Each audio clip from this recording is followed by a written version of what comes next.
الحمد لله رب العالمين والصلاة والسلام على أشرف المرسلين وعلى آله وصحبه أجمعين أما بعد۔ آج کا خطبہ امام صاحب نے صبر کے موضوع پر دیا اور ایک عام قسم کی گفتگو تھی۔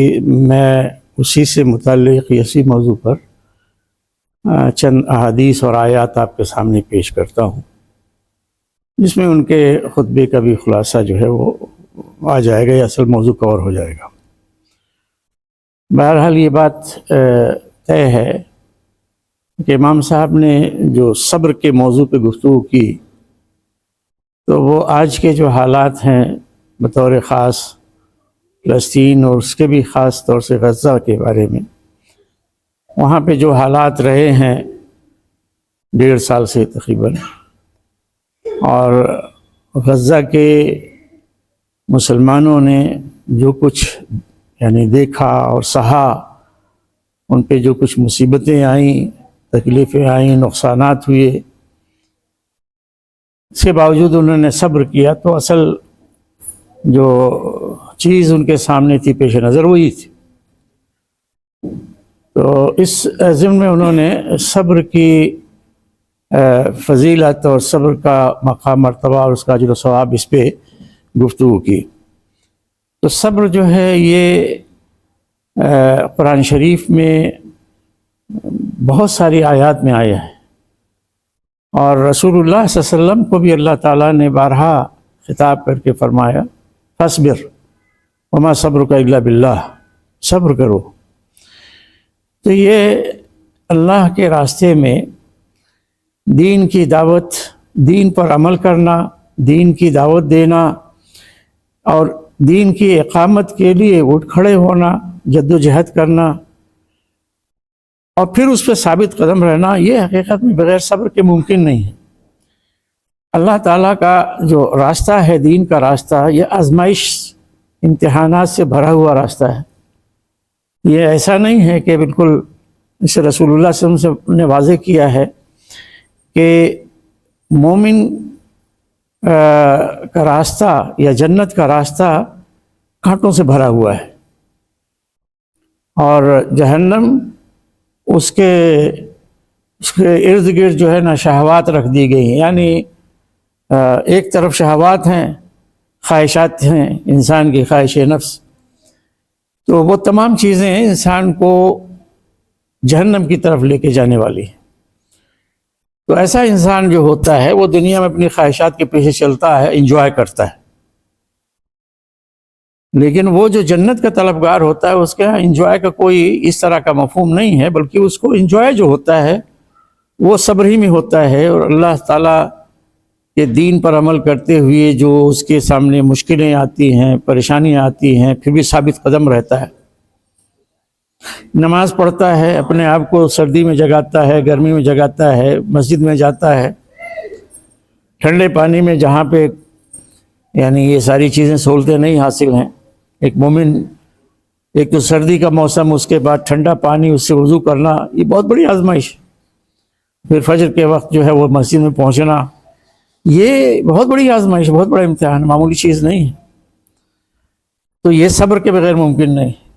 تو امام صاحب نے اس پر یہ کہا کہ صبر جو ہے نا، یہ جو چیزیں میں نے آپ کے سامنے بیان کی وہی تقریباً مفہوم آیا کہ صبر جو کہا جاتا ہے تو اس کا مطلب یہ نہیں ہوتا کہ کہیں سرنڈر ہو گئے، مجبوری ہو گئی، کمزوری ہے، مجبوری ہے، لاچاری ہے، ایسا نہیں، بے بسی ہے، ایسا نہیں ہے، بلکہ اللہ سبحانہ و تعالیٰ نے جو کچھ لکھ دیا ہے، یہ عقیدہ رہے، یہ بالکل یقین کے ساتھ کہ جو کچھ ہمارے ساتھ پیش آ رہا ہے یہ سب کا سب اللہ کے ہاں، اللہ کے لکھی ہوئی تقدیر میں موجود ہے، اور اگر وہ مشکل ہے، کوئی امتحان ہے، آزمائش ہے، تو بھی صبر کریں گے اللہ کے لیے، اور اگر آسانیاں ہیں تو خوشی کی بات ہے، شکر کریں گے، اللہ تعالیٰ کا شکر ادا کریں گے۔ تو اس پہ اپنے آپ کو جمانا جو ہے، یہ امتحان کے وقت میں، آزمائش کے وقت میں، یہی صبر کہلاتا ہے۔ اور ایمان کے جو بہت سارے اجزاء ہیں. میں حقیقت میں اپنے درسوں میں بارہا کہتا ہو سکتا ہے یہاں بھی میں نے کہا ہو، یہ ایمان کی حقیقت جو ہے نا اس کو سمجھانے کے لیے میں عموماً مثال دیا کرتا ہوں مثلاً بریانی کی. تو بریانی کوئی ایک چیز نہیں کہ چاول نہیں ہے. مثلاً آپ بریانی پکاتے ہیں، اس کو چاول تو ٹھیک ہے موجود ہے، لیکن اس کے ساتھ ساتھ اس کے اندر بہت سارے انگریڈینٹس ہیں، مسالے ہیں، اور پھر تمام یعنی ایک خاص طریقے سے وہ پکائی جاتی ہے، بریانی تیار ہوتی ہے. وہ چاول پک کے تیار ہوتا ہے تو اسے کہتے ہیں بریانی. وہ ابلا ہوا چاول نہیں ہوتا، وہ الگ الگ چیزیں نہیں ہوتی. تو وہ بریانی اسی کو کہتے ہیں کہ جو واقعتاً بریانی ہو. تو آپ دیکھیں کہ اس کے اندر کتنے عناصر ہیں، کتنے مسالے ہیں، اور کس طرح سے پکایا گیا ہے. تو ایمان کے بھی مسالے ہیں. ایمان کے مسالے میں بنیادی چیزیں دو ہیں. سب سے پہلے شکر اور صبر. اس کے بغیر ایمان نہیں ہے. کہا جاتا ہے کہ ایمان کے دو بازو ہیں، ایک شکر ہے اور ایک صبر ہے. پھر اس کے ایمان کا لازمی تقاضا یہ ہوتا ہے کہ اقتداء ہے، اتباع ہے، اللہ سبحانہ و تعالیٰ کی اطاعت ہے، اللہ کے رسول کی اطاعت ہے، پھر اللہ کے رسول کی اتباع ہے، یعنی ان کے نقش قدم پر چل کر دین کے احکام پر عمل کرنا. پھر دین کے لیے حمیت ہے، اللہ سے محبت ہے، اللہ کی خشیت ہے، اللہ کا یہ تمام چیزیں ملتی ہیں تو یہ ایمان کے اجزاء ہوتے ہیں. تب جا کے ایمان کی لذت انسان کو ملتی ہے. اور پھر وہ ایمان انسان کو اس طرح سے تیار کر دیتا ہے کہ اسے اللہ کی راہ میں، دین کی راہ میں جو بھی پریشانیاں آتی ہیں، جو مشکلات ملتی ہیں، اس میں اسے لذت ملتی ہے. اور اس لیے اللہ کے رسول صلی اللہ علیہ وسلم فرمایا کہ اس شخص نے ایمان کی لذت چکھ لی. لقد ذاق طعم الایمان، ایمان کا مزہ چکھ لیا کس نے؟ من رضی باللہ ربا و بالاسلام دینا و بمحمد رسولا و نبیا، کہ جو اللہ کو اپنا رب مان کر خوش ہو گیا، مگن ہو گیا، میں مطمئن ہے اس پہ. یہ نہیں کہ جھک مار جو ہے ایک مان ہے، بلکہ اس سے اس پہ ناز ہے کہ میرا خدا، میرا رب کون ہے؟ کہ اللہ ہے. اور پھر اسے اس بات کا فخر ہو اور ناز ہو کہ میں جس دین کو مانتا ہوں وہ دین اسلام ہے. اسے اس پہ ناز رہے. یہ نہیں کہ کہیں کوئی بات آئی تو پتہ چلا کہ سیکولرزم کی بات ہو رہی ہے، سوشلزم کی بات ہو رہی ہے، کمیونزم کی بات ہو رہی ہے، وغیرہ وغیرہ اس طرح سے. یا کوئی اور دوسرے لوگ، جیسے آج ہندوستان میں آپ نے پرسوں سنا ہوگا یوگی کہہ رہا ہے مسلمانوں کو، یعنی یہ انتہائی چیپ آدمی ہے، گری ہوئی حرکت، کہ ہندوستان کے مسلمانوں کو مان لینا چاہیے کہ ان تمہارے پوروج رام ہیں. ہو سکتا ہوں، اس میں کون سی تمہیں ماننے کی کیا بات ہے؟ یعنی سارے لوگوں کا کوئی نہیں، وہ سلسلہ چلتا ہے قدیم، تو اس کو ماننے کی کیا ضرورت ہے؟ ماننا حق ہے. اور وہ کہہ رہا ہے کہ دیکھو انڈونیشیا سے صدر آیا، وہ یہ کہتا ہے، اسے فخر ہے، وہ سنسکرت پہ فخر ہے، سب یعنی اس طرح کی چیزیں. اور پھر ایک بڑی اسٹیٹ کا وہ وزیر اعلیٰ ہوتے ہوئے اپنے منصب کا غلط استعمال کر کے ایک بڑی کمیونٹی مسلمانوں کو جو ہے نا ہراس کر رہا ہے کہ تمہیں یہ مان لینا چاہیے. یعنی گویا ہمیشہ شک کیا جا رہا ہے مسلمان جو ہے، اور انہیں مجبور کیا جا رہا ہے، کم میلہ اور یہ میلہ وہ میلہ. تو یہ چیزیں جو ہے کیا ہیں، اللہ کے دین، اس کے ماننے والے لوگ، ان کے لیے یہ ساری چیزیں کوئی معنی نہیں رکھتی. ان تمام چیزوں کے سامنے وہ ڈٹا ہوا رہتا ہے، مقابلہ آرائی کرتا ہے. کسی بھی ازم سے، کسی بھی دھرم سے، کسی بھی ثقافت سے اسلام کے سوا اور اسلام کے مقابل میں کسی چیز سے متاثر نہیں ہوتا. ہماری اپنی ثقافت ہے، ہمارے اپنے دینی شاعر ہیں، اور اس پہ اس طرح کے جب حالات ہو جائیں کہ پوری پتہ چلا کہ پولیٹیکل اتھارٹیز اور ایڈمنسٹریشن اور جوڈیشری اور سارے کے سارے ایک جیسے مل کے اور آپ کے اوپر دباؤ ڈال رہے ہیں. حقیقت میں یہاں پہ جمع رہنا یہ صبر ہے، اور یہی صبر جو ہے نا پھر ایمان کی لذت عطا کرتا ہے. قرآن شریف میں ہے یہ آیت امام صاحب نے شروع پڑھی کہ بشر صابرین، صبر کرنے والوں کو بشارت دے دیں کہ جب انہیں کوئی مصیبت پہنچتی ہے، کوئی تکلیف لاحق ہوتی ہے تو کہتے ہیں کہ انا للہ و انا الیہ راجعون. یہ ہمیں یعنی کوئی فرق نہیں پڑتا، ہم تو اللہ کی امانت ہے، اللہ کی طرف میں پلٹ کر جانا ہے. تو یہ وہ لوگ ہیں کہ جن پر اللہ کی رحمتیں ہیں اور اس کی عنایتیں ہیں، اور یہی لوگ ہیں کہ جو صحیح اور سیدھے راستے پر ہیں. اور انما یوفی الصابرون اجرہم بغیر حساب، قرآن میں فرمایا اللہ تعالیٰ نے کہ صابر جو ہے وہ ان کو پورا کا پورا بدلہ دیا جائے گا بغیر حساب.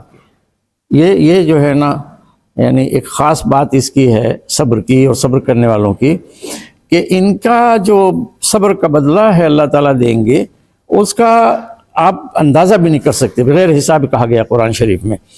اور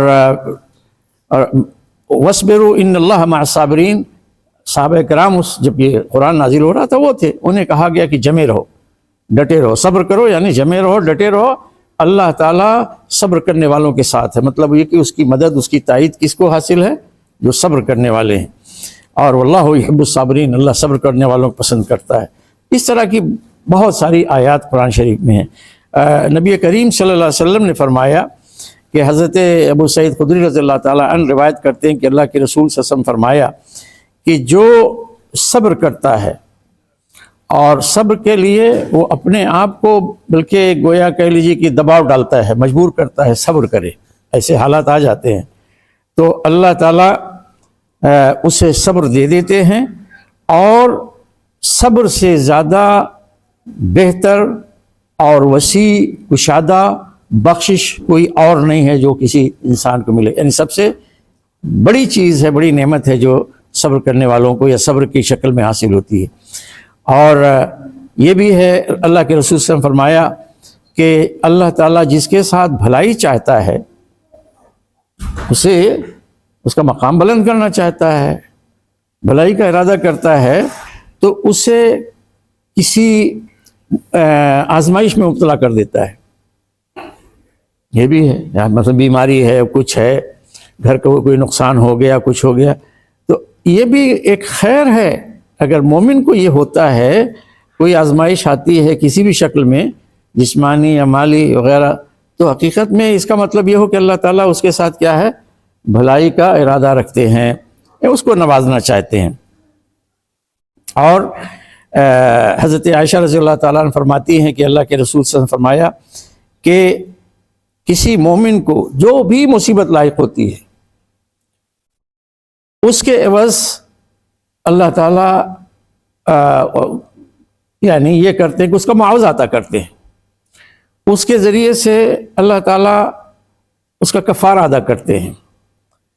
یعنی کوئی آزمائش آتی ہے تو اس کے بدلے میں اللہ تعالیٰ اسے نوازتے ہیں، یہاں تک کہ اگر اسے کانٹا چبھ جائے تو اس پہ بھی اسے کیا ہے؟ اللہ تعالیٰ اجر اس کو دیتے ہیں.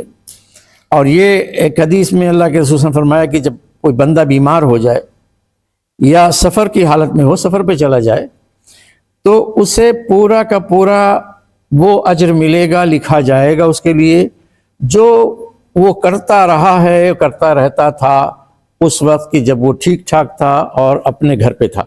یعنی صحت کی حالت میں جو ایک آدمی کرتا ہے، مثلا تہجد کے لیے اٹھتا ہے، اب بیماری کی وجہ سے نہیں اٹھ سکا یا سفر میں چلا گیا، اس کے لیے ممکن نہیں ہے، تو چونکہ وہ یہ اس کا معمول تھا یہ نیکی کرنے کا، یہ عبادت کرنے کا، یہ نوافل پڑھنے کا، تو بیماری کی حالت میں نہیں کر سکا اور سفر کی حالت میں نہیں کر سکا، تو اللہ تعالیٰ اس وقت بھی اس کو کیا ہے؟ وہ چیز عطا فرمائیں، کیونکہ یہ ایک آزمائش ہے. حقیقت بیماری آزمائش ہے اور سفر بھی ایک آزمائش ہے. اور ایک آخری حدیث میں سے بہت ہے، میں ایک آخری حدیث سنا کے بات ختم کرتا ہوں. ایک تابعی ہیں جو القدر تابعی، حضرت عطا بن ابی رباح، مشہور ہے حقیقت میں. یہ کہتے ہیں کہ مجھ سے عبداللہ بن عباس رضی اللہ تعالیٰ عنہ نے فرمایا کہ میں تمہیں جنت کی کوئی خاتون نہ دکھلاؤں؟ مطلب ہے کہ دیکھو گے، دکھاؤں تمہیں؟ میں نے کہا کہ ہاں. کہتے ہیں کہ یہ دیکھو، یہ سیاہ رنگ کی خاتون یہ ہے، کالی عورت، مطلب ایک حبشی کوئی تھی. یہ نبی کریم صلی اللہ علیہ وسلم کے پاس آئی اور اس نے کہا کہ مجھے مرگی لاحق ہے، سرا کی بیماری ہے۔ مرگی کیا بولتے ہیں میں؟ ہاں اپلیپسی۔ تو مرگی مجھے ہو جاتی ہے اور میں کھل جاتی ہوں، یعنی مطلب لباس میرا جسم سے ہٹ جایا کرتا ہے، تو آپ میرے لیے دعا فرما دیجیے۔ انہیں یہ احساس ہوا خاتون کو کہ اس مرگی کی وجہ سے جب اب یہ تو اچانک دورہ پڑتا ہے، تو شاید یہ ہے کہ میں بے لباس ہو جاتی ہوں، ننگی ہو جاتی ہوں، بدن کھل جاتا ہے۔ تو وہ آئیں، اللہ کے رسول صلی اللہ علیہ وسلم کے پاس یہی کہا انہوں نے، اور ساتھ ہی عرض کیا کہ اے اللہ کے رسول صلی اللہ علیہ وسلم میرے لیے آپ دعا فرمائیے۔ آپ صلی اللہ علیہ وسلم نے فرمایا کہ اگر چاہو تم تو صبر کرو، تمہارے لیے جنت پکی ہے۔ اگر چاہو تم تو صبر کرو، بیماری ہے، لائق ہے، تو تمہارے لیے جنت جو ہے وَلِكَ الْجَنَّةُ، تمہارے لیے جنت ہے، یعنی پکی ہے، پختہ۔ اور اگر چاہو تو میں دعا کر دوں کہ اللہ تعالیٰ تمہیں صحت و عافیت دے دیں۔ تو انہوں نے کہا کہ میں صبر کروں گی۔ دو آپشن ہیں، تو کہتے ہیں کہ میں ترجیح دیتی ہوں اسی کو، میں صبر کروں گی۔ اور پھر مزید انہوں نے کہا کہ لیکن یا رسول اللہ آپ یہ دیکھیے کہ میں یہ جو دوسری چیز ہے کہ میرا لباس بے لباس ہو جایا کرتا